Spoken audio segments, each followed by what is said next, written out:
You've just gotten too old for me. Melissa, he said it so casually as if he were commenting on the weather, right there at our 25th anniversary dinner, while I was still holding his gift. The candlelight flickered between us, and for a moment, even the restaurant seemed to fall silent. My fingers tightened around the ribboned box. The watch I'd engraved with Forever, Patrick. The irony stung sharper than the words. Before I go further, this story is for every woman who's ever been discarded or underestimated. Your one subscribe means the world to me. It keeps stories like this alive for women who deserve truth, dignity, and justice. So please hit subscribe and like. It truly helps me continue sharing these journeys. My name is Melissa Carter, and I am 49 years old. That night I didn't cry or beg. I just looked at the man across from me, the man I'd built a life around, and saw for the first time how small he'd become.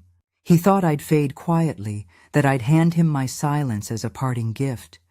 But I smiled instead, a thin, knowing smile he mistook for surrender.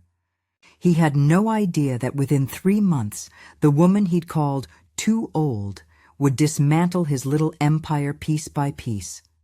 What he didn't know was that I already had my own secret, and I was about to use it. I met Patrick Carter when I was 26 and fresh out of grad school. Back then, he was a confident, fast-talking contractor with a pickup truck and big plans. I was a school counselor who believed in fixing things. Hearts, minds, maybe even men. We built our life in Richmond, Virginia.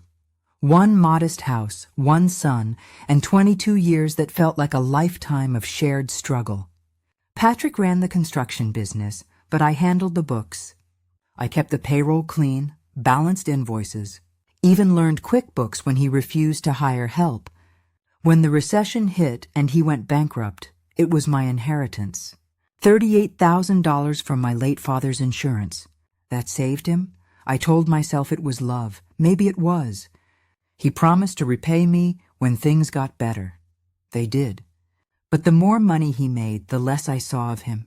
Suddenly, he was working late, wearing new suits, and spending over $200 a month on business dinners. I found perfume on his collars. Not my scent, too sweet and young, when I asked. He smiled that patronizing smile that made me feel foolish. Melissa, you're overthinking. That phrase, "You're overthinking," had become his favorite leash. Still, I stayed quiet, convincing myself that loyalty meant endurance. Then came the anniversary dinner. The words, "You've just gotten too old for me," landed heavier than I expected. I sat across from the man whose credit cards I paid, whose laundry I folded, whose life I sustained, and realized he'd mistaken my kindness for blindness. That night, as I folded the napkin in my lap, I decided something he never saw coming. I wouldn't raise my voice. I'd raise my evidence to plan my next move. I needed to know exactly what and who I was dealing with the night after that dinner. I sat at my kitchen table with a cup of coffee gone cold and a stack of statements that suddenly felt like crime reports. Years of habit made me methodical. Highlight here, note there. But this time I wasn't budgeting. I was investigating. The first red flag came fast, 6 transfers, spaced neatly across 6 months, totaling $42,000, all from our joint savings into Patrick's separate business account. He'd labeled them vendor payments, but the names didn't match any supplier I'd ever logged. That account, I realized, held not just our earnings, but part of my father's insurance money, the last gift he'd ever left me. If I filed for divorce too soon, Patrick could cry business losses and bury the funds under paperwork. But if I tracked every dollar first, I could prove financial misconduct and protect my share. I called Evan Myers, an accountant I'd trusted for years at the high school, and asked him to take a quiet look. His verdict was crisp. "Melissa, those withdrawals are personal. He's moving cash, not paying bills." I felt something shift inside me. Not rage, not heartbreak, just clarity. Betrayal was personal. Theft was legal. and that meant I had leverage to expose him. I'd need evidence and patience. 2 weeks after the anniversary dinner, Melissa got her confirmation. Not from a confession, but from a coincidence. She was driving back from a school board meeting when she spotted Patrick's truck parked outside a winery on the edge of town. The same truck, he said, was in the shop.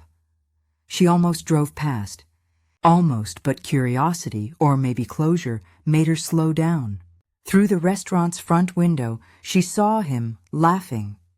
Leaning in close to a woman who couldn't have been older than 28, long blonde hair, manicured nails, wine glass raised like she'd already won something, Melissa's heart didn't race. It steadied. She lifted her phone, zoomed in, and took a photo. The name came later. When she looked up Patrick's business partners, Jenna Wallace, a real estate agent who'd been helping him look at commercial properties. That night, Patrick came home whistling, the arrogance of a man convinced his lies were airtight. He poured himself a drink and said casually, "I'll be staying at the lake house for a while." Need space? Melissa didn't argue. She even offered to help him pack. What he didn't realize was that the lake house, the one bought with her inheritance after his bankruptcy, was in her name alone, every nail, every tile, legally hers. While folding his shirts, she slipped a small digital recorder into his luggage. A $60 device she'd ordered online the same night she saw the bank transfers. "Be careful out there," she told him, her tone even, almost kind. He kissed her cheek like she was already a memory. The next sound she'd hear would change everything. 3 days after Patrick left, the house was too quiet, except for the faint hum of her laptop as she plugged in the recorder. She didn't expect much, maybe a few seconds of meaningless chatter, but what played through her earbuds stopped her cold. Patrick's voice, loud and smug. "Yeah, the lake house? It's all mine. Melissa won't fight it. She's too soft. I'll handle the divorce quick once everything's moved over." Jenna laughed, clinking glasses. "So it's really your place?" "Technically, yeah," he said.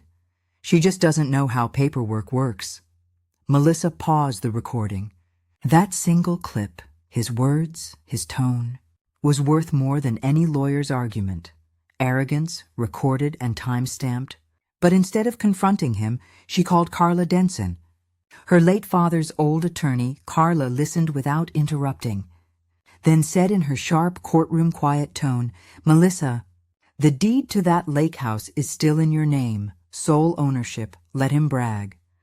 The paperwork will bury him." That was the moment Melissa drew her first line. No more emotional reactions, no more pleading for decency from a man who'd already spent it all. She opened a new checking account in her name only, had her school direct deposit rerouted, and quietly moved auto pay bills off their joint card. She backed up every text, every receipt, and every statement onto a small USB drive labeled garden photos. It wasn't revenge. It was reclamation. Every lie he told was becoming a document in her future freedom. By the end of that month, Patrick had turned his midlife crisis into a full-blown performance. He and Jenna were suddenly inseparable. Dinners at Riverfront Grill, photos at wine tastings, even a weekend boating trip, all posted online with captions like, "New beginnings deserve celebration." Melissa's phone buzzed constantly with screenshots from mutual friends, each message soaked in pity or disbelief. She didn't respond. Let them talk silence, she'd learned. Unsettled narcissists more than confrontation ever could. The real blow came on a Thursday morning when a courier arrived at her counseling office with a manila envelope marked Carter v. Carter, Patrick's attorney claimed Melissa had abandoned the marriage, conveniently omitting the part where he'd moved out to play house with Jenna. The proposal inside was laughable. $10,000 as a fair settlement, 22 years of partnership. The inheritance she'd spent to save his business, and he'd valued it less than the price of his new Rolex. That insult burned away the last trace of hesitation. Melissa called Carla that afternoon. Carla skimmed the papers, exhaled through her nose and said, Perfect. He's overplayed his hand. Within 48 hours, she filed for marital misconduct and asset concealment, attaching Melissa's proof, the bank transfers, the audio recording, and most damning, the deed to the lake house bearing only Melissa's name. Patrick's swagger started to crack. His construction business, already unstable, began hemorrhaging money after Jenna pushed him into speculative property deals. Subcontractors complained about late payments, permits lapsed. He blamed bad timing. But the truth was simple. Arrogance doesn't balance books. Desperate, he tried to transfer another $15,000 from their joint credit line. What he didn't realize was that Melissa had already frozen it. The transaction bounced, alerting his lender, and triggering a fraud flag. His temper exploded over text. "You're trying to ruin me, Melissa." She typed one calm reply. "No, Patrick, I'm just not funding your lies anymore." From that point, the gossip shifted. Friends who'd once whispered about Melissa's quiet reaction began admiring her composure. Patrick, meanwhile, looked increasingly cornered. Online charm giving way to public desperation, he thought humiliation would break her. Instead, it became her leverage. It was time for a public reckoning. And she'd make sure he couldn't hide. The first real sign that Melissa wasn't alone came from next door. Edna Ross, 72, retired bank manager, and lifelong stickler for details, had watched the Carters rise and unraveling with quiet precision. One afternoon, she appeared at Melissa's door holding a tidy folder. "I thought you might need these," she said simply. Inside were cashier's checks and signed deposit slips from years earlier, all showing Melissa's inheritance funding the lake house purchase and Patrick's business bailout. Edna had witnessed every transaction back when she still worked at the bank. "I can testify," she added. "And I remember your father's account. It was your money. Not his. Those documents were pure gold." Carla reviewed them and smiled for the first time in weeks. "This is better than any affidavit," she said. "We'll make sure the court sees it." From there, the momentum shifted. Carla coordinated with the family court's forensic accountant, who began combing through Patrick's business ledgers and personal withdrawals. Within 3 weeks, they identified $62,800 in unexplained cash movements, all tied directly to his name. He'd tried to mask them as operational expenses, but the pattern screamed self-enrichment. Transfers, personal purchases, and one suspicious payment to Jenna's real estate firm. Melissa never gloated. She still went to work every morning at the high school, helping students navigate their own crises while she quietly built her case file at night, her desk drawers filled with labeled folders, lake house, transfers, statements. It wasn't vengeance. It was order, something Patrick had underestimated all his life. Her little network of allies, Edna with her records, Carla with her legal precision, and her accountant friend verifying every figure, formed an unshakable wall of truth around her. Together, they weren't just defending Melissa. They were documenting his downfall, line by line, dollar by dollar, next. She'd bring the truth to light, not in private but in court by late spring. Melissa's dining table had become a quiet war room. Every night after dinner, she sat under the soft glow of a desk lamp. Sorting, labeling, and cross-referencing, the chaos of betrayal had hardened into precision. First came the screenshots, Patrick's late-night messages to Jenna. One read, "Once she's out, I'll move in for good." Another, "Don't worry.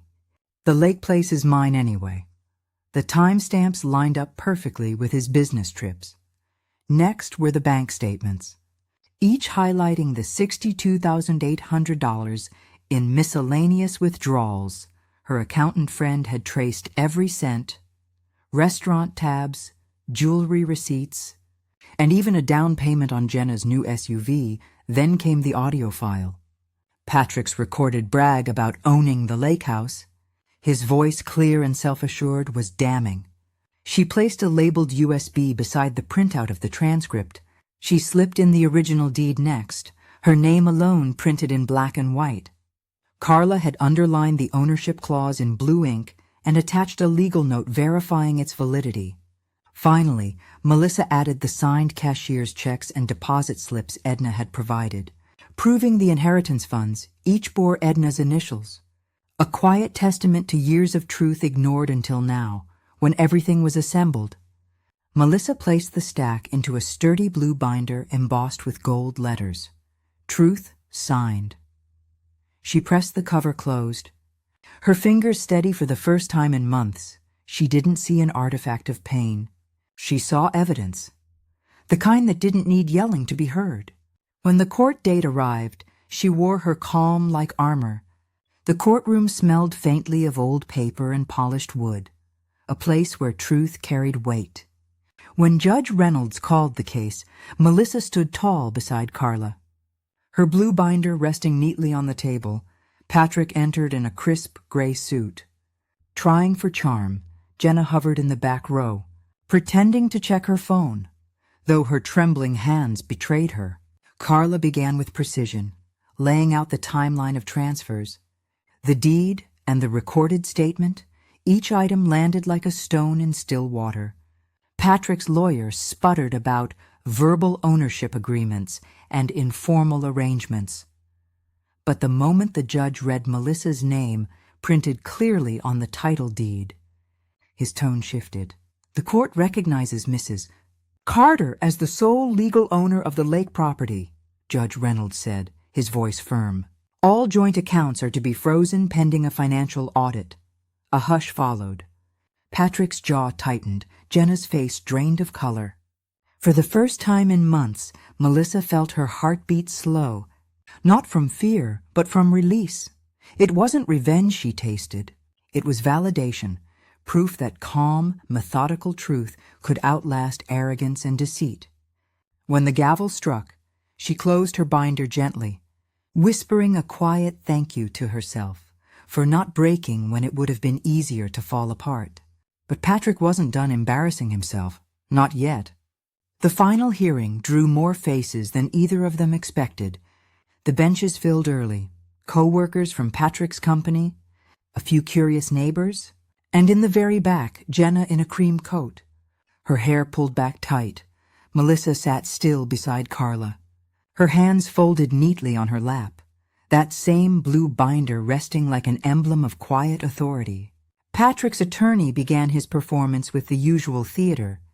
Words like emotional distance, communication breakdown, and a wife too focused on her career. He painted Patrick as a man simply yearning for connection. Melissa kept her gaze fixed on the table. Letting the noise wash over her, Carla's expression never shifted. When it was her turn, Carla stood slowly. "Your Honor," she said evenly. "Before any assumptions about emotional distance continue, I'd like to play a recording," the courtroom speakers crackled. Then came Patrick's voice. Smug, unmistakable. "She'll sign anything. She's too scared to lose the house. It's technically mine anyway." The air changed. Even the bailiff glanced up. Melissa didn't move. She had already lived that moment in silence once before. This time it was his turn, Carla continued, unfolding the next layer. Here are the records of unauthorized withdrawals, totaling $62,800, traced to Mr. Carter's personal use. "And this," she said, sliding forward the deed, "is the lake property title, purchased with Mrs. Carter's inheritance, bearing only her name." Then came Edna's steady voice from the witness stand. "I personally handled the cashier's checks from Mrs. Carter's inheritance deposit. The funds went directly to the property purchase." She spoke like someone reading a weather report. Factual, calm, and devastating. Patrick shifted, muttering to his lawyer, his confidence leaking away with every exhibit entered into evidence. The judge leaned forward, his patience visibly thinning. "Mr. Carter," he said, "the court finds ample proof of financial misconduct, perjury, and attempted fraudulent claim of property. You are hereby ordered to reimburse Mrs. Carter $62,800 plus attorney's fees The lake house remains her sole property. The sound of the gavel landing echoed like closure itself. Patrick's mouth opened, but no words came out. Jenna's phone slipped from her hand. Clattering to the floor, she didn't bother to pick it up. Melissa stood when the judge dismissed them. She didn't smile, didn't gloat. She simply nodded once, acknowledgement, not triumph. Patrick muttered something like an apology, though even he didn't seem convinced by it. She passed him without a word. Outside, the courthouse steps were crowded. A reporter from the Richmond Ledger called out, "Mrs. Carter, any comment on the ruling?" Melissa hesitated for a brief moment. The air smelled faintly of rain and magnolia. Then she looked up, voice steady. "Sometimes silence isn't weakness," she said. "It's preparation." The next day, the paper ran the quote as its headline underneath. A smaller note mentioned that Patrick Carter Construction was now under review for financial irregularities. Jenna disappeared from social media by nightfall. Mutual friends said she'd left town. Melissa didn't check. She had no reason to back home. She walked through her front door, her door, and placed the blue binder on a shelf beside her late father's framed photo. She traced a fingertip along its spine. It wasn't just evidence now. It was proof that calm could be sharper than rage, and dignity could end louder than any shouting match ever could. She poured herself a glass of sweet tea, sat on the porch, and watched the sun dip behind the trees.